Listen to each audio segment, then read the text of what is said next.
हम यहाँ पे अभी इस प्रोजेक्ट में हम व्यू मॉडल्स को डिस्कस नहीं कर रहे, लेकिन हम डायरेक्ट यहाँ से प्रोडक्ट्स को यूज़ नहीं करते, बल्कि हम व्यू मॉडल्स को यूज़ करते हैं और हर एक मॉडल के अकॉर्डिंग या हर एक पेज के अकॉर्डिंग जिस जिस फील्ड की हमारी रिक्वायरमेंट है, हम उस फील्ड को व्यू मॉडल्स के फोल्डर में या एक अलग से लेयर बना लें व्यू मॉडल्स में। जिस तरह BOL हमारी डेटाबेस के या मैं कहूँ कि बिजनेस के ऑब्जेक्ट्स हैं, इसी तरह व्यू मॉडल्स हमारी UI के ऑब्जेक्ट्स होंगे। हमारा रिकॉल पेज के UI के ऑब्जेक्ट्स, देन प्रोडक्ट्स के ऑब्जेक्ट या प्रोडक्ट के मॉडल्स, देन अनाउंसमेंट्स के मॉडल्स, मैन्युफैक्चरर मॉडल्स। तो ये सभी के अकॉर्डिंग हम एक व्यू मॉडल क्रिएट करते जाएंगे और वो व्यू मॉडल हमारा किसके साथ बाइंड होगा? UI लेयर से। अब जब UI लेयर से बाइंड होगा तब हमारे पास फर्दर हमें उसे मैप करना पड़ेगा। किस तरह से? जब डाटा गेट कर रहे हैं तो डेटाबेस में से हमें डाटा किस फॉर्म में आएगा? डेटाबेस मॉडल्स में से। मैं यहाँ पे इसे एक्सप्लेन कर देता हूँ थोड़ा सा।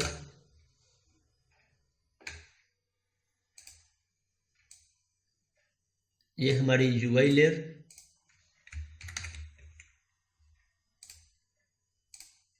और यहाँ पे हमारे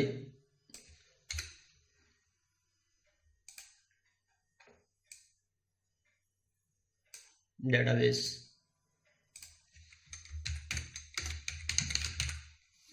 अब हम नहीं चाहते कि UI या हमारा एंड यूज़र डायरेक्ट डेटाबेस के किसी भी रिसोर्स को एक्सेस कर सके। सो इसके लिए हमने क्या किया कि हमने इसे मल्टी टायर आर्किटेक्चर में डिवाइड कर लिया, जिसमें हमने एक सर्विस लेयर क्रिएट कर दी या जिसे हमने BLL का नेम दे दिया। हम इसे BLL का नेम दे दें, बिजनेस लॉजिक लेयर, या हम इसे सर्विस लेयर का भी नेम दे सकते हैं। इसी तरह हमने सेकंड लेयर क्रिएट कर दी DL, जिसे हम डाटा एक्सेस लेयर का नेम देते हैं, या हम इसे रिपोजिटरी लेयर का नेम भी दे सकते हैं कि हमारी डाटाबेस से रिलेटेड जितनी भी रिपोजिटरीज हैं या हमने रिपोजिटरी पैटर्न जहाँ पे इंप्लीमेंट किया है वो इस लेयर में इंप्लीमेंट किया है।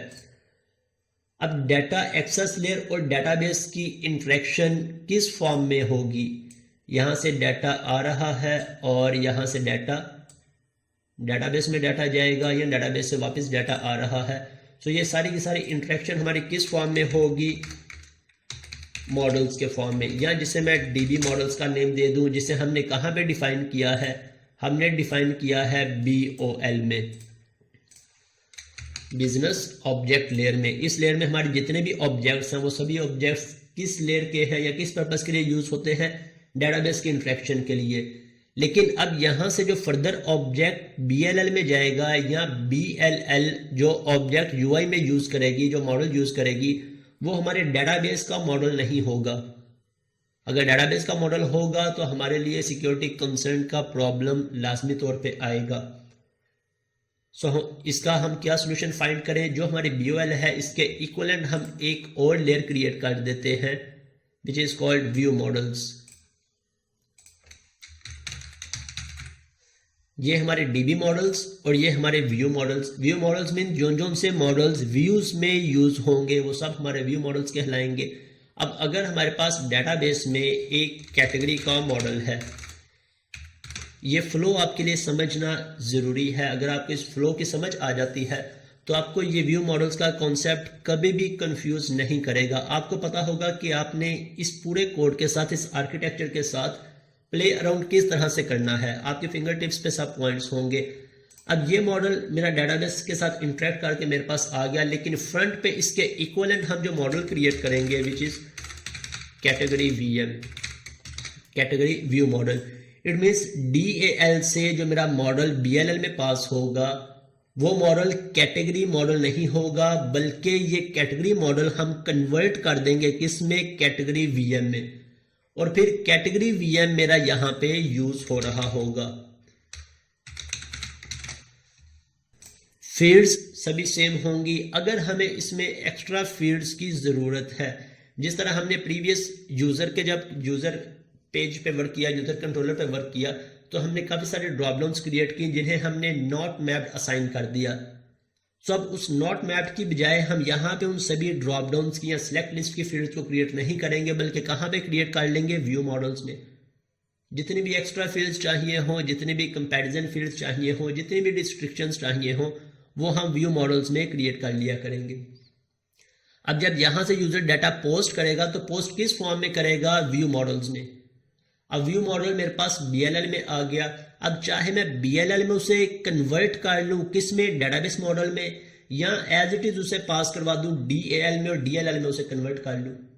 सो बेस्ट सोल्यूशन क्या है कि हम कन्वर्जन, या इसे हम नेम देते हैं मैपिंग का, mapping from VM to model या VM टू DB मॉडल, और फिर reverse case mapping from DB model to VM। वो सारी कन्वर्जन या मैपिंग हम कहाँ पे करते हैं? BLL में, राइट। सो इस तरह से हमारी व्यू मॉडल्स और DB मॉडल्स का कॉन्सेप्ट हमारे आर्किटेक्चर में फ्लो कर रहा होता है। अभी इस प्रोजेक्ट में हम व्यू मॉडल्स के कॉन्सेप्ट पे वर्किंग नहीं कर रहे, लेकिन मेरे पास एक क्वेश्चन आया था शिहाब की तरफ से, सो इस कॉन्सेप्ट को समझना भी हमारे लिए काफ़ी इंपॉर्टेंट है। रियल टाइम एप्लीकेशंस में हम व्यू मॉडल्स के साथ ही UI इंटरेक्ट करवा रहे होते हैं। ओके, अब मैं वापस आ जाता हूं। अब यहां से मुझे इस प्रोडक्ट में से मैं जितनी भी कोशिश कर लूं 2 फील्ड्स लोड करवाऊं, 3 फील्ड्स लोड करवाऊं, लेकिन इस प्रोडक्ट में मेरे पास जितनी फील्ड्स हैं वो सारी फील्ड्स ही मेरे पास फ्रंट एंड पे पास होंगी। तो इसका बेस्ट ऑप्शन क्या है कि हम व्यू मॉडल्स को यूज़ कर लें। तो व्यू मॉडल्स में जितनी फील्ड्स हम रखेंगे, 2 फील्ड्स चाहिए, 3 फील्ड्स चाहिए, वो फील्ड्स मेरे यहाँ पे पास हो जाएंगी। तो इसे मैं यहाँ से क्लोज कर देता हूँ। ओके, अब यहाँ से मैं वापस आ जाता हूँ अपने क्रिएट में। मेरे पास रिस्पॉन्स में मेरी फील्ड्स आ गई। अब इन्हें मैंने लोड करवाना है कहाँ पे? इस प्रोडक्ट में, ड्रॉप डाउन में। सो मैं इसकी आईडी को गेट कर लेता हूँ और इसमें डिफ़ॉल्ट ऑप्शन ऐड कर लेता हूँ, सिलेक्ट।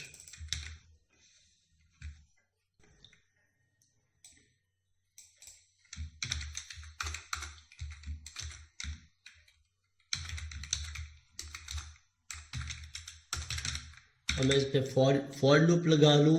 हमें फॉर ईच की अंडरस्टैंडिंग है, हम फॉर ईच लगा लें।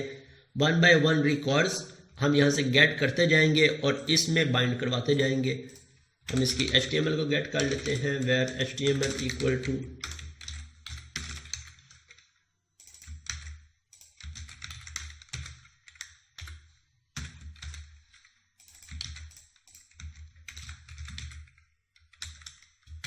प्लस इक्वल टू, और अब यहाँ पे हम इस ऑप्शन को ऐड करवाते जाएंगे।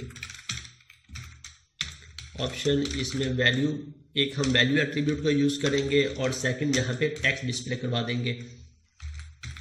अब यहाँ से मैं रख लेता हूँ रिस्पॉन्स डॉट लेंथ, और अब यहाँ से आके मैं से कॉन्कैटिनेट करवा लेता हूँ रिस्पॉन्स ऑफ आई डॉट। अब इसमें से मुझे वैल्यू फील्ड कौन सी चाहिए? Product ID. सो मैं इस प्रोडक्ट आईडी को as a value field use कर लेता हूँ, और इसी तरह यहाँ पे मैंने डिस्प्ले करवानी है टेक्स्ट फील्ड, और ये मैंने यूज़ कर ली। ओके, HTML, इस HTML के अंदर हमारे पास ये सारी की सारी स्ट्रिंग क्रिएट होती जाएगी। इसे हम इसके साथ असाइन नहीं करेंगे, ये मेरे पास HTML क्रिएट होती गई। अब जब एट द एंड मेरे पास जितनी भी वैल्यूज़ होंगी इसमें लोड हो जाएंगी, तो हम इसे एट द एंड अपेंड करवा लेंगे इस आईडी में। इस ड्रॉप डाउन की आईडी हमने जो भी रखी होगी, product ID $into product ID dot. अब अगेन यहाँ पे हमने समझना है, जो हम प्रीवियस क्लासेस से अगेन एंड अगेन मैं एक्सप्लेन करता आ रहा हूँ, हमारे पास HTML का फंक्शन है, अपेंड का फंक्शन है। सो मैं इसमें अपेंड को यूज़ कर लेता हूँ। अब जेसन में यहाँ पे जो सा भी डाटा हमारे पास आता है, हमारे कंट्रोलर्स में से हमें पता है किस केसिंग में आता है, कैमल केसिंग में, जिसका फर्स्ट लेटर स्मॉल होता है। सो मैं स्टार्टिंग से ही यहाँ पे फर्स्ट लेटर स्मॉल को यूज़ कर लूँ, या बाद में मैं चेक कर लूँगा मेरे पास जब एरर आएगा कि इस रिस्पॉन्स में किस तरह से ये नेम आ रहे हैं। सो उसके अकॉर्डिंग मैं इस लॉजिक को चेंज कर लूँगा। अब लेट से चेक करते हैं, जब मेरे पास यहाँ से प्रोडक्ट लोड हो जाएगी, प्रोडक्ट लोड होने के बाद यूज़र जो भी सिलेक्ट करेगा वो इसके साथ बाइंड हो जाएगी, और जब मैं यहाँ पे सेव पे क्लिक करूँगा तो मुझे प्रोडक्ट आईडी कहाँ पे चाहिए? इस रिकॉल के क्रिएट एक्शन में। सो मैं इसको भी ओपन कर लेता हूँ रिकॉल, और यहाँ पे जब मेरे पास मॉडल पास होगा तो मेरे पास इसकी प्रोडक्ट आईडी भी आनी चाहिए। सो लेट्स इसे चेक कर लेते हैं। अगर ये वर्क कर रही है वेल एंड गुड, हमारा काम कंप्लीट हो गया। इसके बाद नेक्स्ट मेजर टास्क हमारा क्या है, होम पेज पे डिस्प्ले करवाने का। यहाँ से मेरे पास एरर आ रहा है। होम पेज पे दो लिस्ट हम डिस्प्ले करवा रहे हैं, हम उसका भी सिनेरियो देखेंगे कि उन लिस्ट को डिस्प्ले करवाने के हमारे पास क्या वेज हैं, कौन से सिनेरियोज हैं, क्या पॉसिबिलिटीज है। देन एक दो क्वेश्चंस मैं आपके लिए छोड़ के जाऊंगा इस टास्क के हवाले से या इन हर एक प्रोजेक्ट के हवाले से जिन पे आपने सर्चिंग लाजमी करनी है। मैं जाता हूँ रिकॉल्स में, कंटिन्यू कर देता हूँ यहाँ से। अब मेरे पास प्रोडक्ट कोई भी लोड नहीं हो रही। अब अगर मैं मैन्युफैक्चरर को सिलेक्ट करता हूँ मार्क, और अब मैं चेक कर लेता हूँ मेरे पास कोई एरर तो नहीं। इंस्पेक्ट में मेरे पास कोई भी एरर नहीं है, और अगर मैं प्रोडक्ट्स को लोड करवाता हूँ तो मेरे पास प्रोडक्ट लोड हो गई। अब यहाँ से हमारे पास डबल कोट्स आ रहे हैं, इसे हम कैसे ख़त्म करें। और सेकंड हम ये भी चेक कर लेते हैं, मैं इसमें इस प्रोडक्ट को सिलेक्ट करता हूँ, देन टाइटल,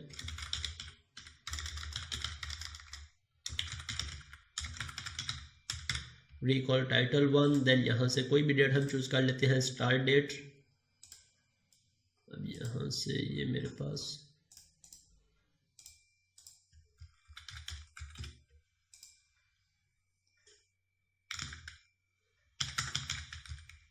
मंथ और एंड डेट हम इसे काट देते हैं, लेट्स से इनफैक्ट यहाँ से कौन सा मंथ है हमारा, फर्स्ट मंथ 3 और इससे 5/01/2022 और सेव पे क्लिक किया मैंने।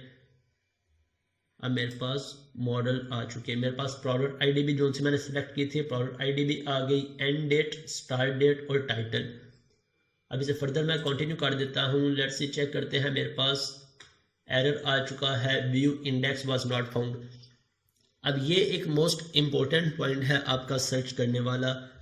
इस कोर्स में मैं आपको कुछ पॉइंट्स छोड़ के जाऊंगा, आपने उन पे वर्किंग करनी है, सर्च करना है लाजमी, क्योंकि जब आप कोई भी वेबसाइट डेवलप कर रहे हो, कोई भी APIs का प्रोजेक्ट डेवलप कर रहे हो, रियल टाइम एप्लीकेशन में हम किसी भी पॉइंट को मिस नहीं करते।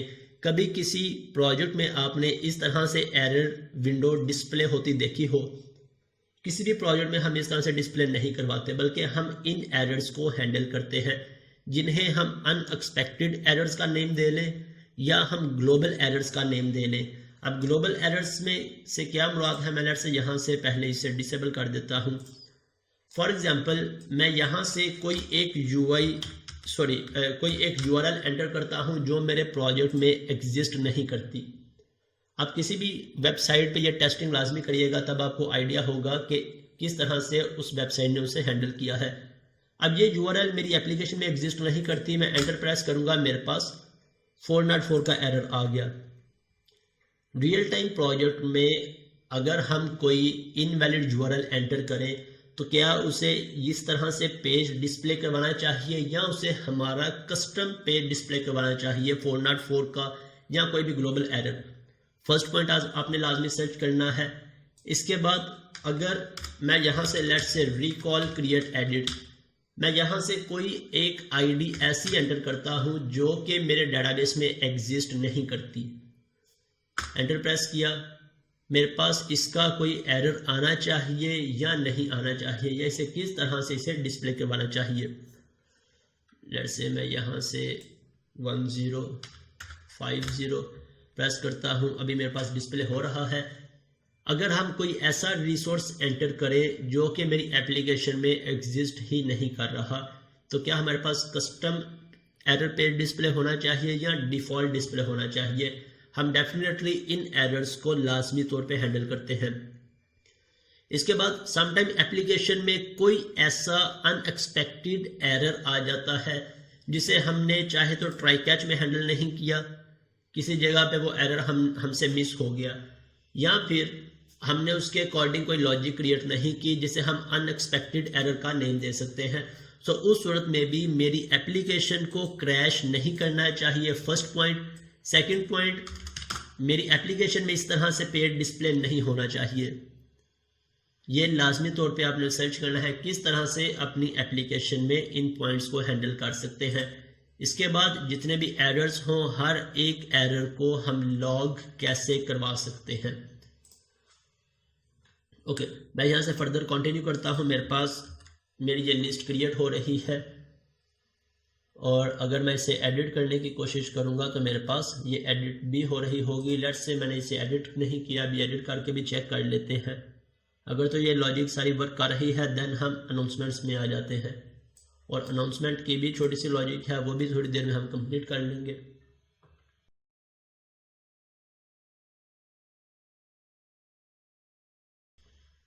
ओके, रिकॉल में मैं एक और क्रिएट कर लेता हूँ, डोबॉल recall 2।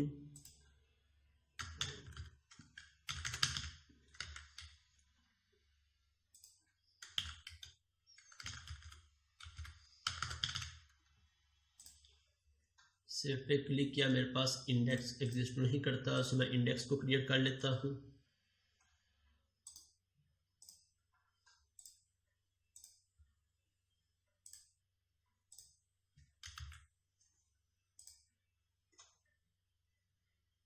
recall bol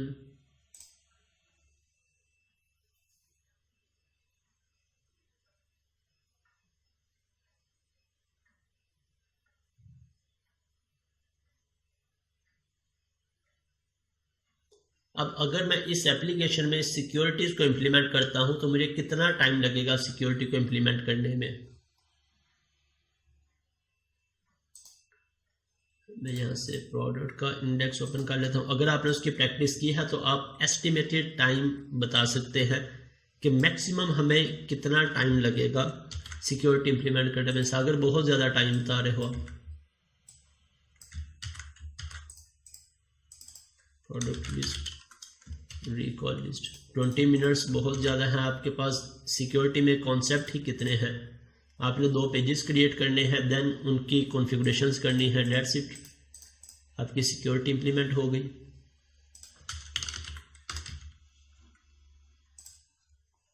maximum time भी हम अगर काउंट करें तो हमें 10 मिनट से ज़्यादा टाइम नहीं लगना चाहिए सिक्योरिटी में।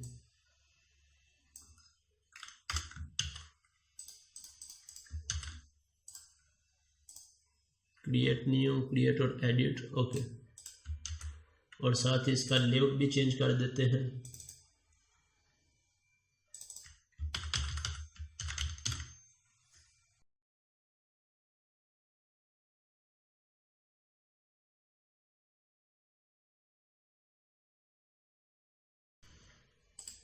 रिकॉल्स, अब देख लेते हैं हमारी आइटम्स क्रिएट हुई है या नहीं। मेरे पास एरर आ रहा है क्योंकि हमने रिकॉल्स को यहाँ से वैल्यूज़ पास नहीं की।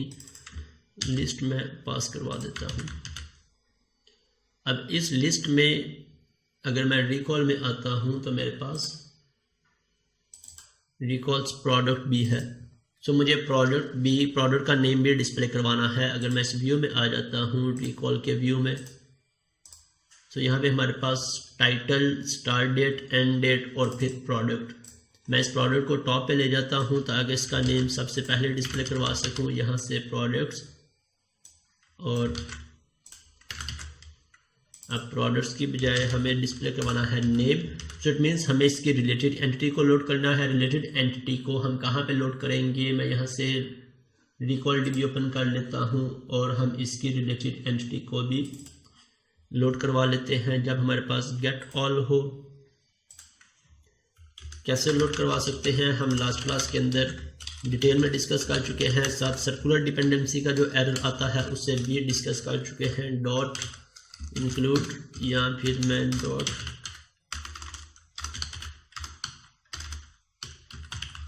इंक्लूड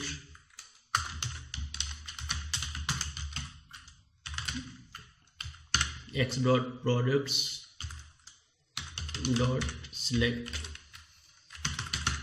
और डॉट टू लिस्ट।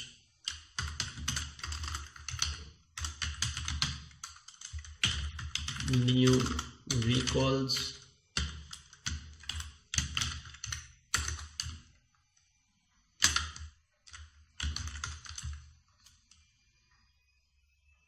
अब यहाँ से मुझे इसके जो सी भी प्रॉपर्टीज़ चाहिए मैं उन सभी प्रॉपर्टीज़ को लोड करवा लेता हूँ। फर्स्ट पे मुझे रिकॉल में क्या चाहिए, मुझे recall ID x dot recall ID.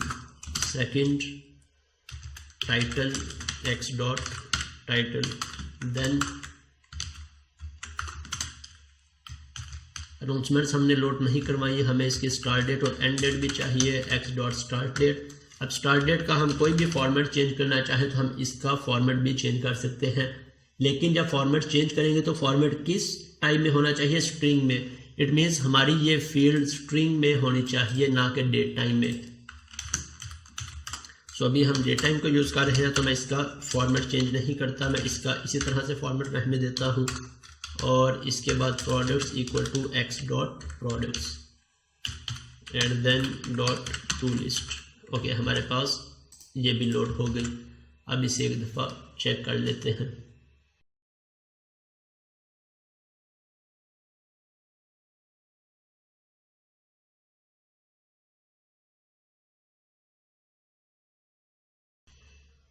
Okay, हमारे पास प्रोडक्ट्स भी लोड हो गई, title, start date, end date. अब ये फॉर्मेट हम अपनी मर्ज़ी से जो सा भी डिस्प्ले करवाना चाहें हम डिस्प्ले करवा सकते हैं। हम व्यू में भी इसे चेंज कर सकते हैं। अगर मैं इस व्यू में आ जाता हूँ यहाँ पे भी चेंज कर सकते हैं। इसके अलावा अगर हम डीबी में चेंज करना चाहें डीबी में भी चेंज कर सकते हैं। कंट्रोलर में चेंज करना चाहें तो कंट्रोलर पे भी इसे चेंज कर सकते हैं।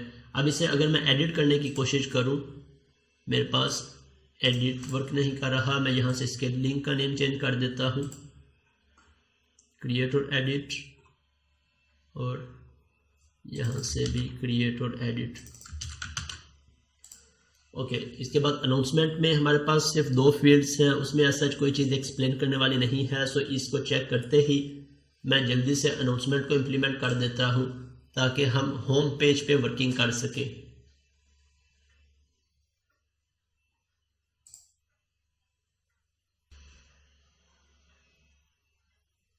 Recalls let's say edit.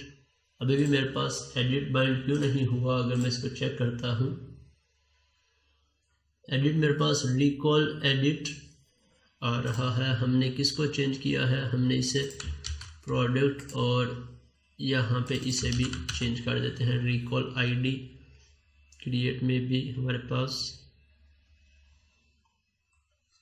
Recall में क्रिएट का बटन नहीं है, मैं क्रिएट का बटन भी ऐड कर देता हूँ।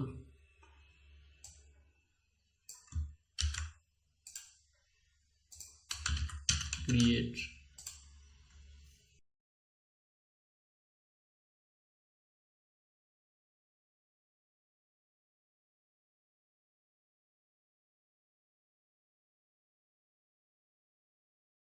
ओके, अभी मेरे पास मैन्युफैक्चरर लोड नहीं हुआ, मेरे पास प्रोडक्ट आईडी लोड नहीं हुई, कोई भी प्रोडक्ट्स लोड नहीं हुई। क्यों प्रोडक्ट्स लोड नहीं हुई और इसे हम कैसे लोड करवा सकते हैं, इसका हम क्या सोल्यूशन यहाँ पे कर सकते हैं। जैसे यूज़र एडिट पे क्लिक करे, यहाँ से मेरे पास मैन्युफैक्चरर तो हमें पता है कि हमें पास करनी पड़ेंगी। कहाँ पे करनी पड़ेंगी, अगर मैं यहाँ पे रिकॉल में आ जाता हूँ, रिकॉल में क्रिएट और एडिट, और यहाँ पे ये मैन्युफैक्चरर तो हमने पास की है लेकिन मैन्युफैक्चरर यहाँ पे लोड नहीं हुई। मैन्युफैक्चरर ओके लोड हो गई है लेकिन पर्टिकुलर मैन्युफैक्चरर सेलेक्ट नहीं हुई। First point. Second, product ID भी मेरे पास लोड नहीं हुई। सो इसका हम क्या सोल्यूशन फाइंड कर सकते हैं, या आप में से किसी ने इसका क्या सोल्यूशन निकाला है। अपना माइक अनम्यूट करके आप मुझे एक्सप्लेन करते जाएं, मैं यहाँ पे इम्प्लीमेंट कर देता हूँ इसे, फिर हम देख लेते हैं कि इसका एफिशिएंट वे हो सकता है या नहीं। ओके, आप निकाल के इसे चेक करें, मैं तब तक अनाउंसमेंट को इम्प्लीमेंट करता हूँ। मुझे इसका बताएं मैं क्या सोल्यूशन लिखूंगा।